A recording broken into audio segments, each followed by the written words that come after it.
No, it's not time to panic. Yesterday they was out. They was without two of their top guys on offense, Amari Cooper and CeeDee Lamb. And Dak did play his best game yesterday than he did in his previous two losses. So I think they have a chance to bounce back in that fashion. And, you know, when you look at a team like the Tampa Bay Buccaneers last year, who was sitting at 7-5, and then went on a run, you know, late in the season, you know, it is time for the Dallas Cowboys. Now, I do say this, they do have to find a couple games. They do have to win a couple games over the next couple weeks in order to get on that win streak and feel good going into the playoffs. But they're still in the NFC East. It's not the strongest division. So, you know, while they got to get healthy, get some guys back into the lineup, you know, at the receiver position, I think more importantly, cut down on the penalties. They do have an opportunity to go on the win streak and peak at the right time. So, but it has to start next week. So, you know, they're in a position, but they can't lose any more games moving forward. So, Mike, I disagree with you here. I think it's at least time to kind of panic, not full-blown panic, because of who they lost to. I understand the Tampa comparison last year. Tampa, you know, was a mediocre team until the bye, but they weren't losing to bad teams other than the Bears. They lost to the Saints a couple times. They lost to the Chiefs, and then after the bye, they get hot. The Cowboys lost to a Broncos team that had lost 4 of 5 going into the Cowboys game. They then lost to a Raiders team that looked dead in the water. And I understand they're dealing with injuries, but so is half the league. And I feel like every year the Cowboys underachieve or don't get to where we think they should, we say, well, the injuries. Now, last year's different. You lose your quarterback for the season. Nobody overcomes that unless you're the 2000 St. Louis Rams. Everybody, if you lose your quarterback for the season, you're cooked, basically. I guess the Eagles a few years ago would throw a wrench in that as well, but typically. But you're without your top 2 receivers. But they didn't lose that game because of their offense. They lost that game because the defense all of a sudden looked a lot like the defense of last year. And poor Anthony Brown had a Thanksgiving to forget. I understand that the referees, you know, were maybe the biggest losers of that game. But 4 pass interference penalties, all on 3rd downs, just a killer for Dallas.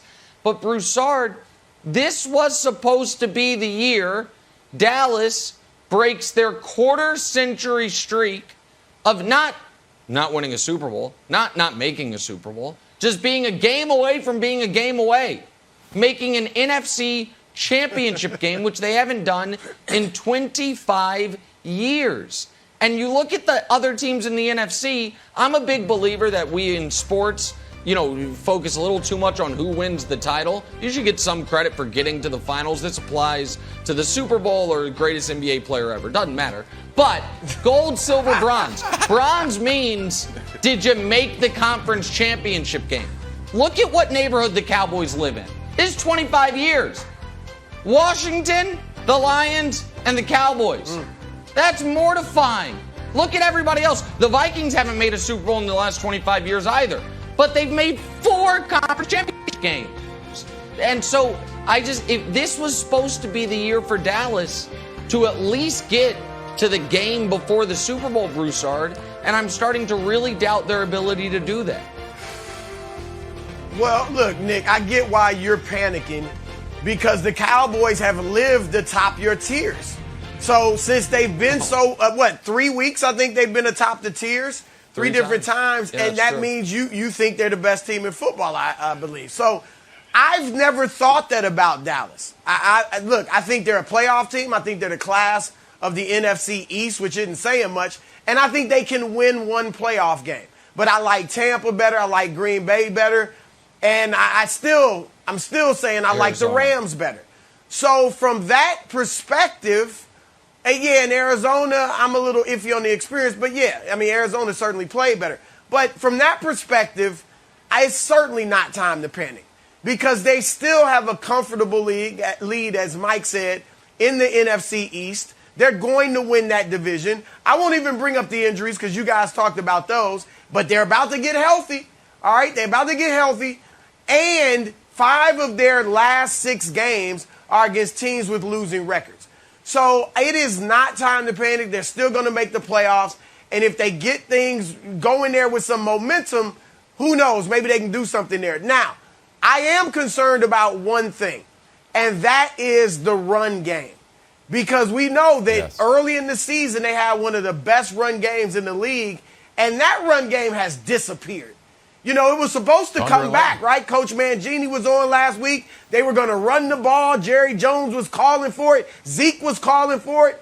They carried the ball only 20 times yesterday against one of the worst run defenses in the league, and they get 64 yards, 3 yards a pop. And if you look at the last 6 weeks, it's been pretty much that. Zeke, I know he's banged up, but Tony Pollard, hadn't really gotten much going in the run game either. If their defense, Nick, and that's what you saw. Like, look, the defense isn't great, but it's much improved over last year. But it's not good enough where it can function, and be a stopper without a great run game. And Dak, as good as he is, he's not in that Aaron Rodgers, Tom Brady, Patrick Mahomes group where without the run game, he can carry the team deep into the playoffs just on the strength of his arm, Wiles. Right. So I'm not panicking, but that running game has got to improve or they will not do anything in the tournament. All right, so I am going to build on exactly what you're saying, Broussard. The Cowboys do not need to hit the panic button. They need to hit their DVR button. DVR, first things first, FS1, 7:30 to 9:30. You know why? Because Eric Mangini laid out the game plan perfectly for you and what you were supposed to do, and you didn't do it. Dak has 40-plus pass attempts. You're now 5-13. How many times did Dak throw the ball yesterday? 47.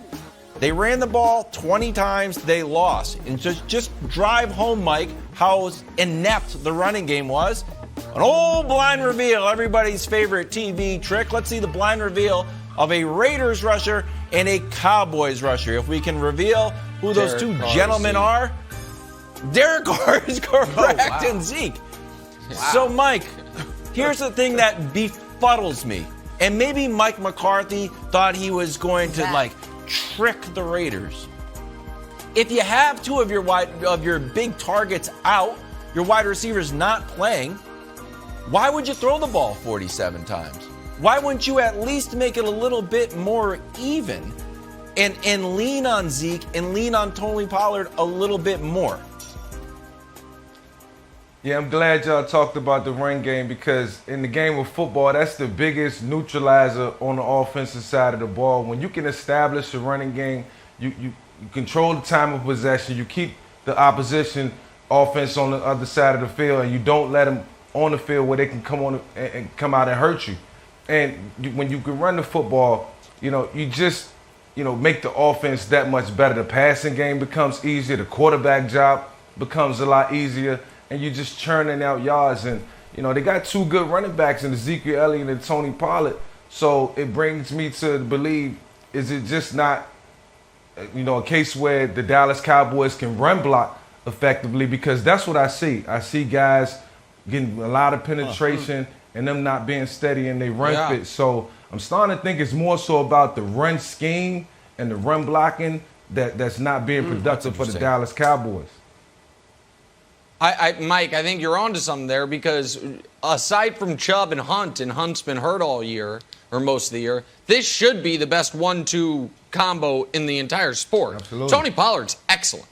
And I mean, even if Zeke isn't what he once was, he's better than I was saying was at the beginning of the year when I thought he was far past his, abbreviated prime.